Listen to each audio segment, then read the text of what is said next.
Al filo de la realidad, de la realidad, de la realidad.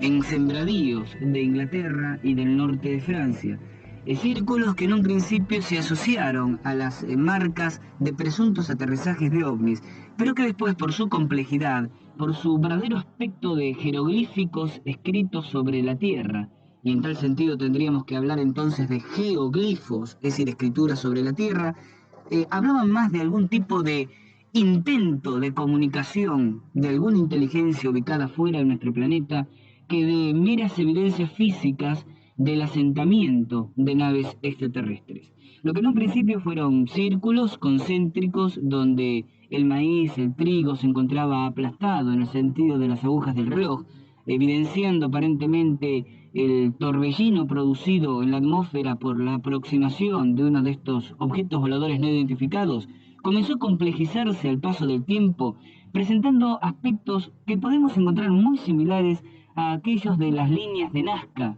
en la altimeseta peruana. ¿Recuerdan ustedes? Nazca, un pequeño pueblito sentado al borde de un gigantesco desierto, donde una civilización de origen desconocido trazó gigantescas figuras sobre el suelo, figuras que representaban en algunos casos algo así como alargados rectángulos semejantes a pistas de aterrizaje.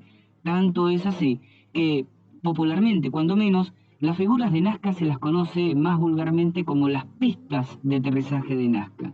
No creemos, sinceramente, de que de pistas de aterrizaje se tratara. Dudamos ciertamente que los seres extraterrestres que en el pasado pueden haber tratado o haber tomado contacto con las civilizaciones precolombinas necesitaran pistas para aterrizar, inclusive la observación del comportamiento aeroforme de los objetos no identificados demuestran que su comportamiento de despegue y aterrizaje de manera vertical hace prescindir la necesidad de una pista de aterrizaje. Por otra parte, esas presuntas pistas atraviesan terrenos de distinta conformación geológica, es decir, no se extienden solo en la meseta, sino que de pronto ascienden por algunas serranías, descienden en quebradíos, visto desde el aire de gran distancia, parecen estar hechas sobre una superficie plana, pero ya sobre el terreno, donde la propia dimensión de la pista hace imposible tomar desde el suelo conciencia de la forma y de la superficie cubierta, lo cual inclusive a los arqueólogos los motiva a pensar de que tiene que haber habido cuando menos un observador que desde el aire y desde una altura bastante prudencial controlara o coordinara el trabajo de ejecución de estas pistas de aterrizaje. Entonces les decía, en el suelo mismo uno comprueba que las pistas no son tan planas y en realidad significan más imágenes simbólicas para ser contempladas desde lo alto que, digamos, adminículos técnicos o logística técnica para el aterrizaje de naves interplanetarias.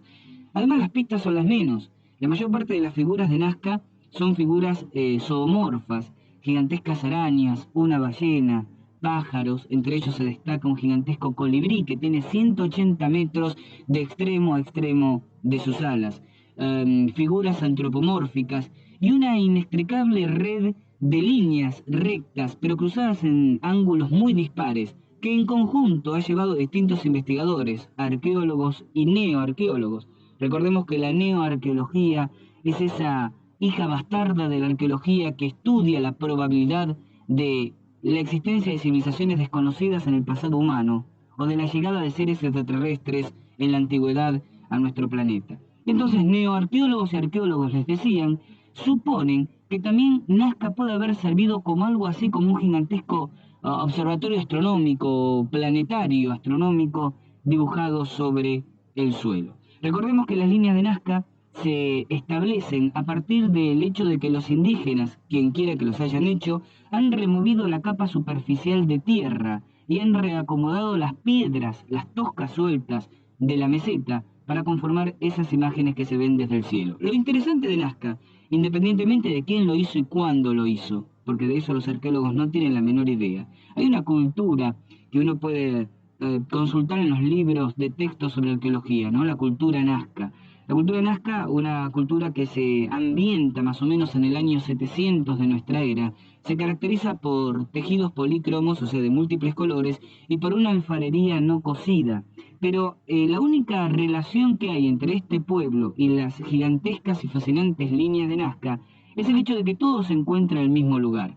Se lo llama cultura Nazca por el hecho de que estos tejidos y esta alfarería fue encontrada en Nazca, pero evidentemente no hay relación ni étnica ni cultural entre quienes hacían esa alfarería y quienes dibujaban esas gigantescas señales en el piso.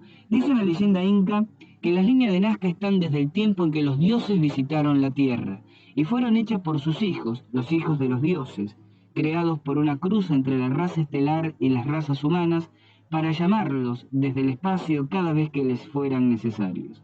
Y lo interesante es que Nazca no solo existe en Nazca, y me explico. En muchos puntos de la geografía mundial existen gigantescos dibujos, solo discernibles desde el cielo, que responden, independientemente que sean zonas geográficas o fitogeográficas distintas, es decir, con una botánica distinta al suelo, responden a la misma naturaleza. Así, en el sur de Estados Unidos hay una enorme cantidad de lo que los yanquis denominan las colinas de las serpientes, que son gigantescos montículos de tierra, que eso aparecen desde el suelo, pero que visto desde el aire adoptan la forma de serpientes, serpientes enroscadas sobre sí mismas como prontas para lanzarse al ataque, serpientes serpenteando a lo largo de los campos.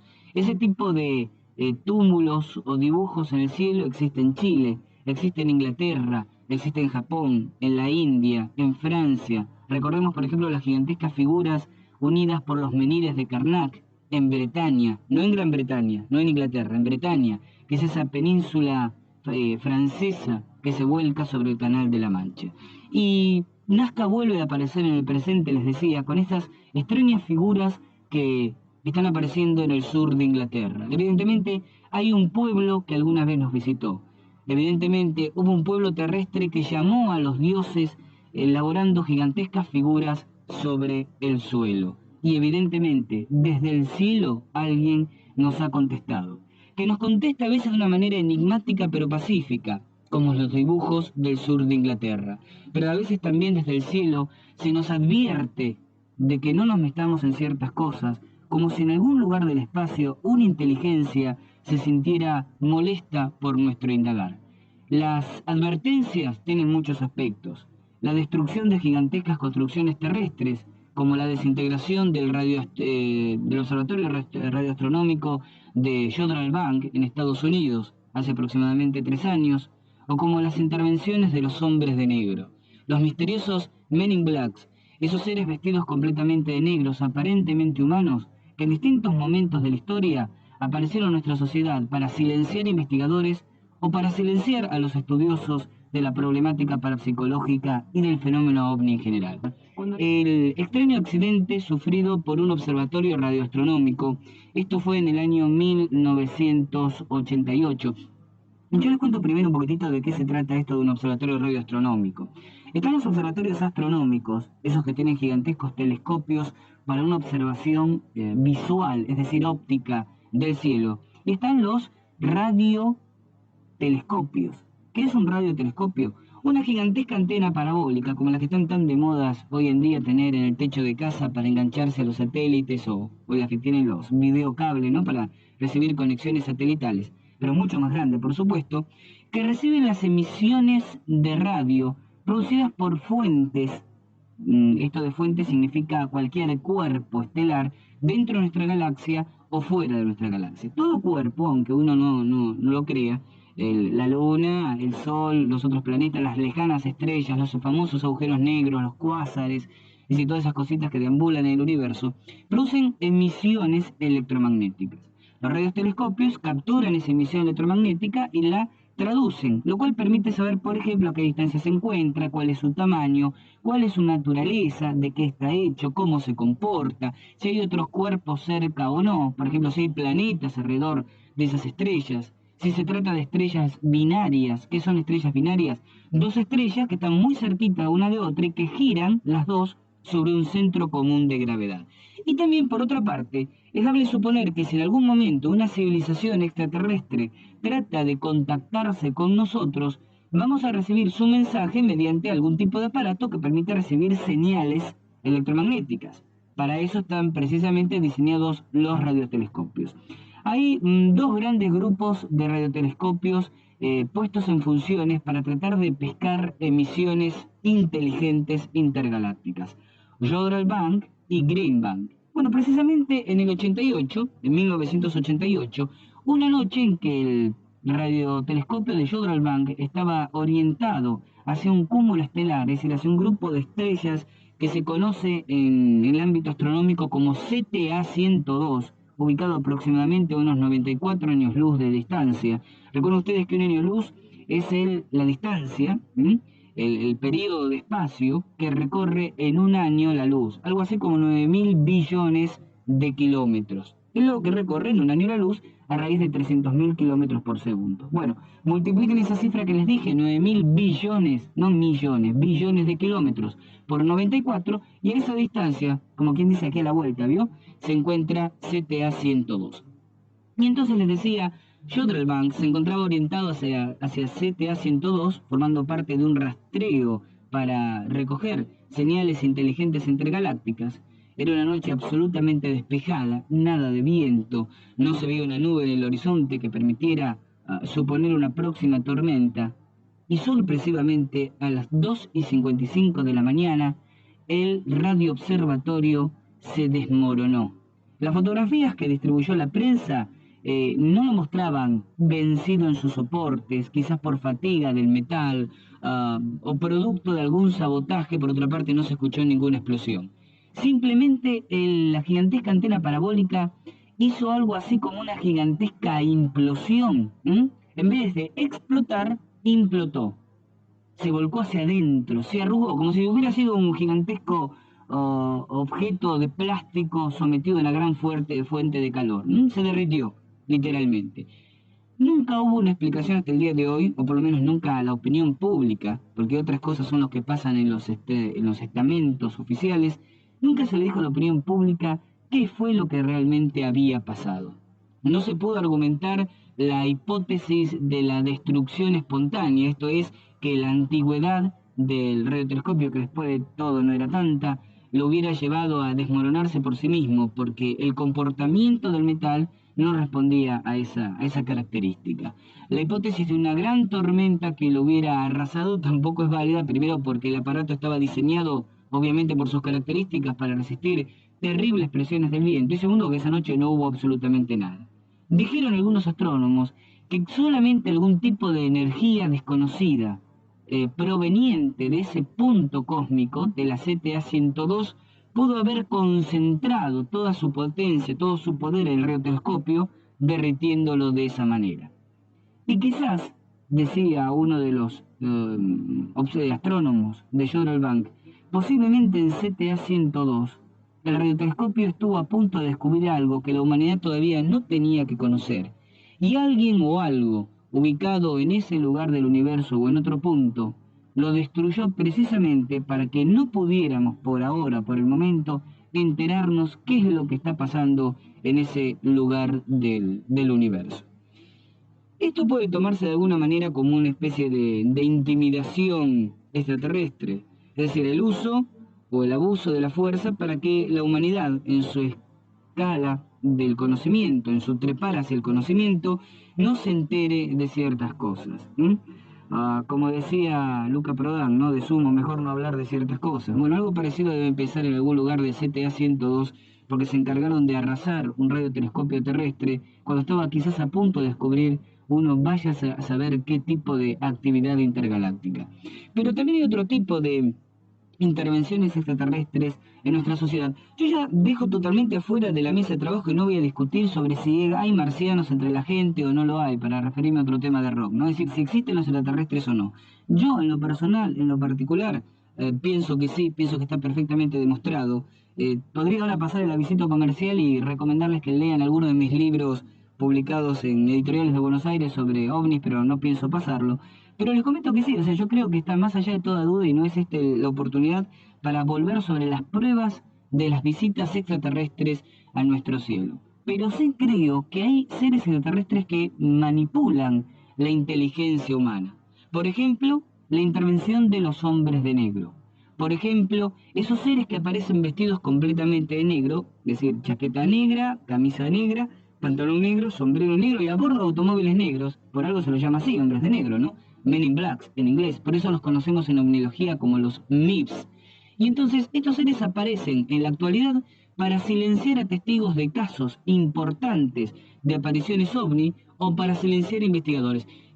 Actualmente parece que como se ha descubierto un poco el juego de estos seres, ya no aparecen vestidos de negros. Se disfrazan de policías o se disfrazan de militares. Y cuando volvamos del siguiente corte, les voy a comentar cuáles son las pruebas que tenemos de que estamos siendo digitados y manipulados por seres extraterrestres que aparecen vestidos de esta manera.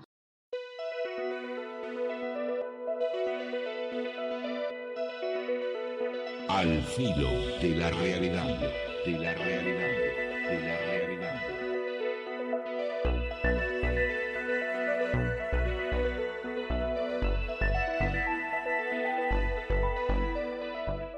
No nos va a dar el programa hoy para hablar de hombres de negro, lástima, pero vamos a seguir hablando en la próxima emisión.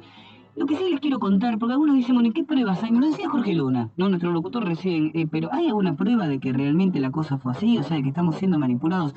Bueno, yo les voy a comentar un caso. Ocurrió el 14 de agosto de 1976, cerca del aeropuerto de Acapulco, en México. Una avioneta piloteada por un piloto civil de apellido Núñez se encontraba acercándose a Tehuantipengo, que es una población muy cercana a Acapulco. Ya estaba pidiendo permiso a la torre para darle posición de aterrizaje, para que le habiliten un pasillo aéreo para aterrizar.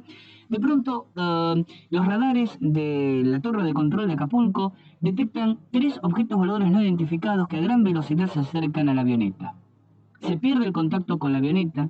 Los radares muestran que ésta queda con los motores apagados pero suspendida en el aire.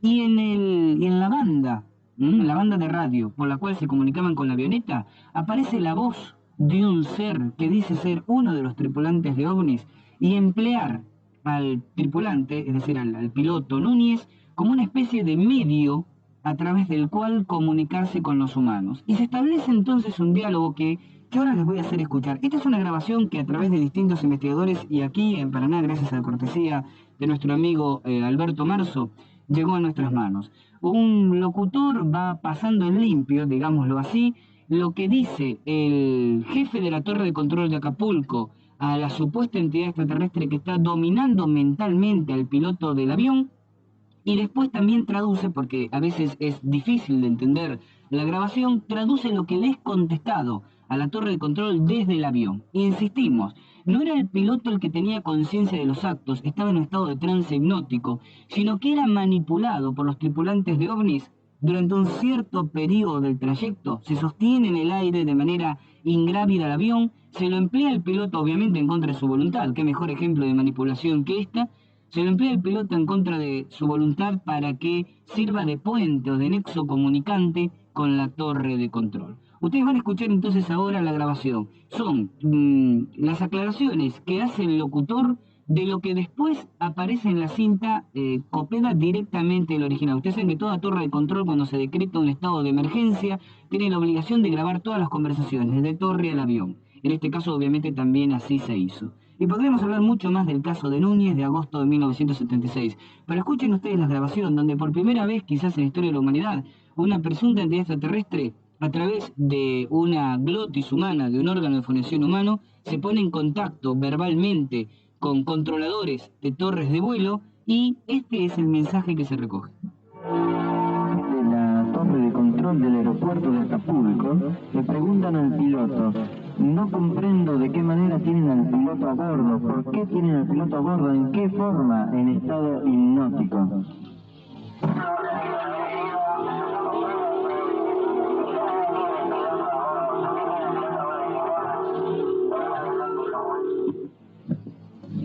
El piloto, supuestamente controlado por seres extraterrestres, explica: Es correcto, él únicamente está hablando porque así se le ordena. Es decir, esta es su voz. Él está hablando, pero no lo hace con su voluntad. Lo estamos utilizando él como si lo hiciéramos con un micrófono.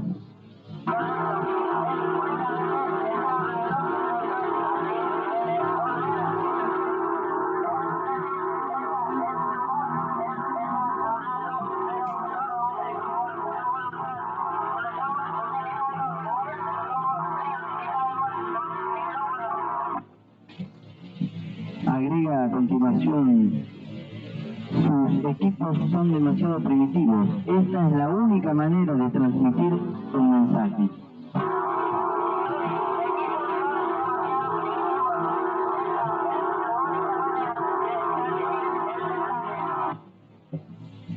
La torre de control de Acapulco pregunta: el avión en que se encuentra el piloto en estado hipnótico, ¿qué tipo de avión es?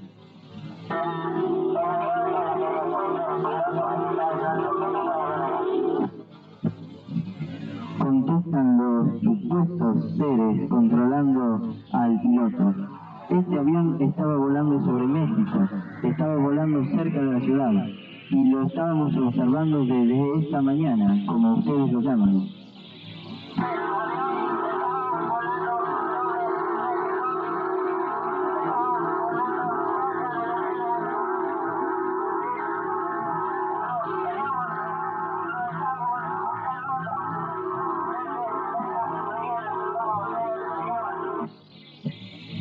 Agregan luego: en cuanto lo juzgamos conveniente, empezamos a desviarlo hacia este lugar.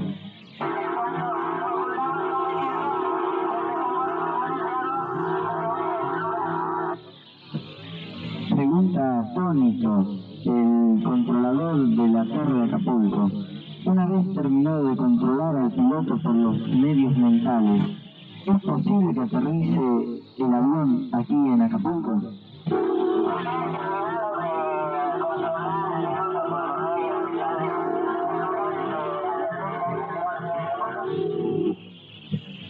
Contesta el piloto, o tal vez los seres extraterrestres: lo dejaremos a él que lo haga todo normalmente.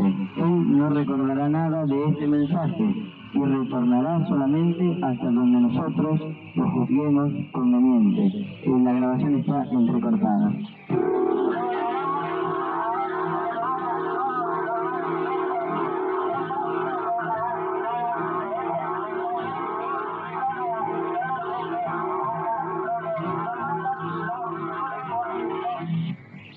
Y antes de finalizar el micro, otra pregunta de la torre de control de Acapulco. Una curiosidad: ¿no es posible saber qué raza es o quiénes son los que están transmitiendo este mensaje? ¿Qué características tienen o por qué lo están haciendo? Como una mera curiosidad.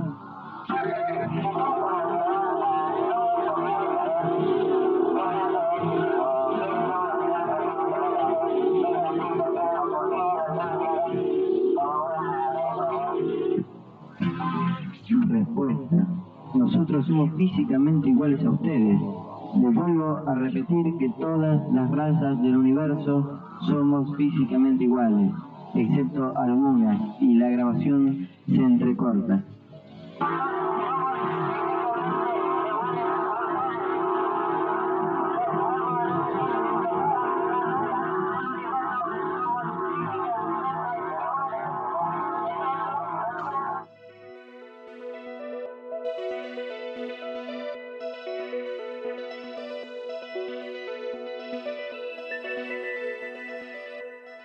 Bueno, esa fue la grabación entonces, agosto de 1976, aeropuerto de Acapulco. Un piloto manipulado durante varios minutos por un grupo de ovnis que se dispusieron a su alrededor.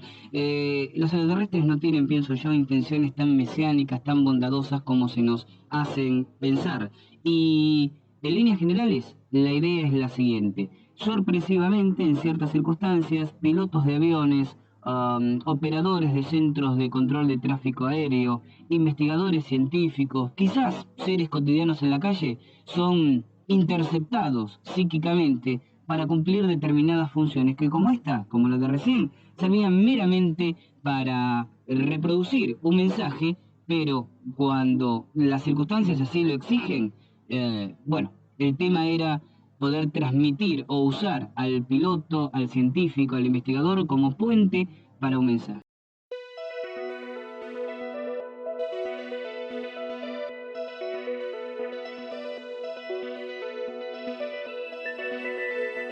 Al filo de la realidad, de la realidad, de la realidad.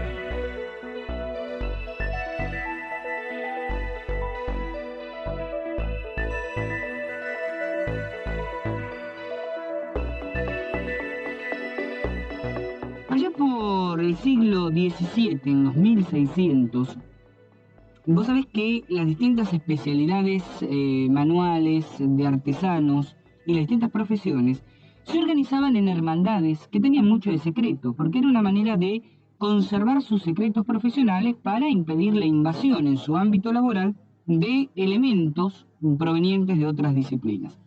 Los albaniles, la palabra albanil en francés se pronuncia maçonnier o masón, precisamente, los albaniles entonces crean una de estas organizaciones que al paso del tiempo se descubre que es apenas una fachada para encerrar una antigua doctrina que prácticamente, dicen sus cultores, se iniciaba en la época de la antigua dinastía egipcia para conservar una especie de esoterismo arquitectónico, es decir, la transmisión de una serie de conocimientos espirituales que relacionaban al hombre con la divinidad a través de relaciones, de simbolismos, de alegorías de naturaleza arquitectónica.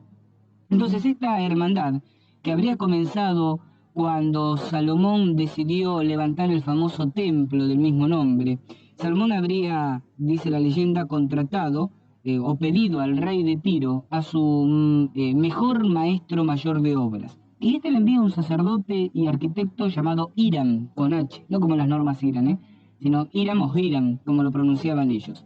Entonces Hiram concurre a la capital de los hebreos, junto con un gran número de fieles, devotos, que además eran albaniles, y construyen este templo, que tendría muchos secretos, tanto de naturaleza técnica como de naturaleza espiritual. Y se dice que Hiram fue asesinado por 3 hermanos menores de su propia orden, los cuales, después de matarlo, al no poder robarles esos secretos, habrían enterrado su cuerpo en una colina muy lejana, que justificó una dilatada en el tiempo movilización de tropas por parte de Salomón para tratar de volver a encontrar el cuerpo de este sacerdote fenicio. Y entonces dice la leyenda que los secretos de los primeros masones se fueron transmitiendo por grupos de iniciados, grupos muy reducidos en número, de siglo en siglo, hasta que en el siglo XVII entonces, y adoptando la máscara de lo que hoy llamaríamos el sindicato de constructores franceses de ese entonces,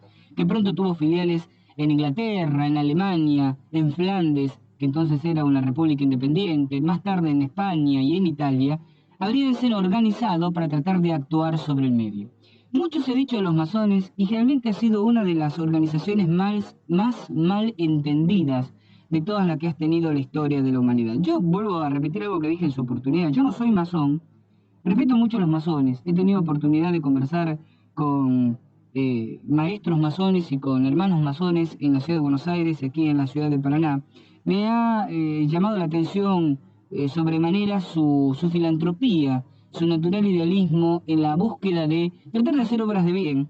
En esto no se distinguen quizás de tantas otras hermandades filantrópicas que existen en la humanidad. Y creo que hay mucho de tendencioso en este combate a que ha sido sometida la masonería. Combate que comienza a principios del siglo pasado, cuando el capítulo inglés, la masonería se divide en capítulos, no lo que hoy diríamos sindicatos, logias o hermandades. El capítulo inglés de la masonería decide defender la primitiva independencia de los pueblos hispanoparlantes en las colonias americanas. Esto tenía una implicancia religiosa, porque renegar del rey de España significaba, por carácter transitivo, renegar del Papa. Se ha querido ver en esto una influencia liberal, protestante, por parte de los masones, que trataban de inficionar el naciente pensamiento político americano con una actitud de antagonismo con el Vaticano. Pero también se ha dicho que una dependencia política, un rey, necesariamente debería estar desvinculada, cosa que no era lo habitual en el siglo pasado, de una dependencia ideológica con la Santa Sede. Es decir, que hace más o menos 180 años que hay una especie de confrontación ideológica entre el Vaticano y la masonería. Los masones creen en Dios, inclusive ellos a Dios no lo denominan con el mismo término que nosotros. Ellos le dicen Gadu. ¿Qué significa Gadu? G-A-D de dedo y U, gran arquitecto del universo. Esta referencia arquitectónica, bueno, tiene mucho que ver con la naturaleza del origen de los masones. Inclusive todo su simbolismo está plagado de esa masonería de albañiles, la escuadra, la plomada, el compás, que son símbolos masones. Y la religión católica actualmente no combate la masonería, sí lo hizo en un tiempo, inclusive se excomulgaba a los católicos que se volcaban a la masonería y quizás alimentó, vaya a saber uno por qué intereses creados, ese conflicto, esa persecución ideológica contra los masones. Aquí en la ciudad de Paraná, hace más o menos unos 40 años atrás, se estructuró una verdadera persecución ideológica de masones, tanto es así que durante décadas no pudieron reconocer públicamente o libremente su pertenencia a tal orden.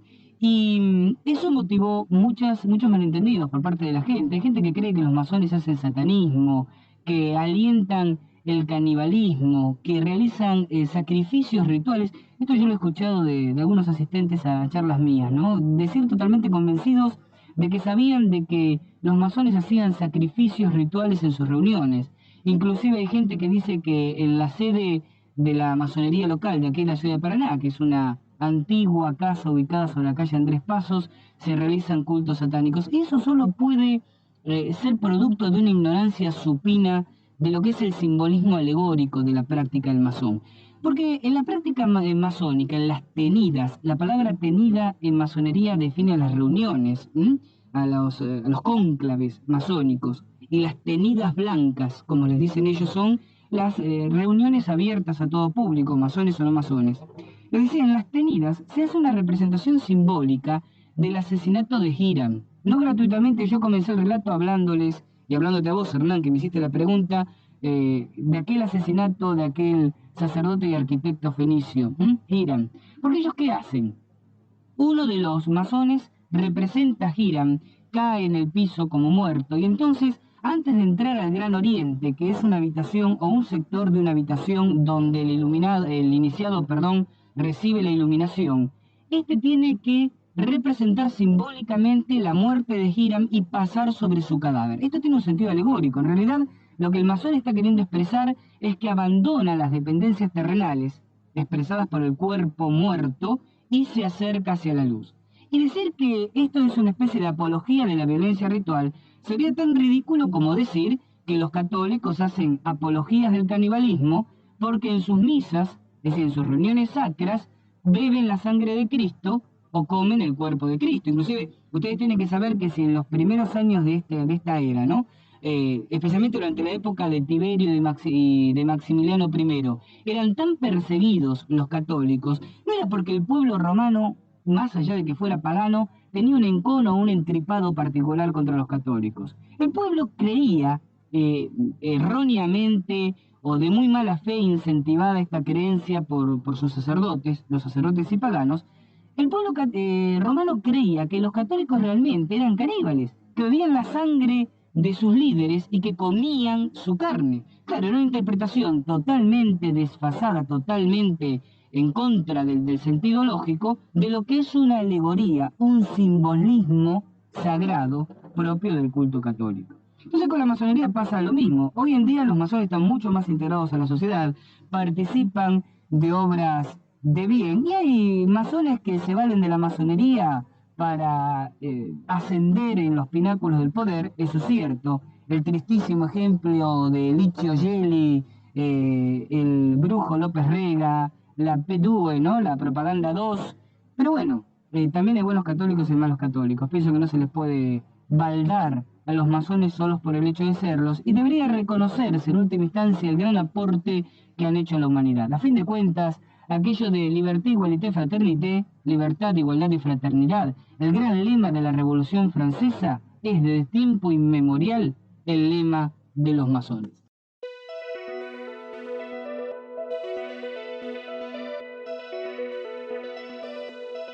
Al filo de la realidad, de la realidad, de la realidad.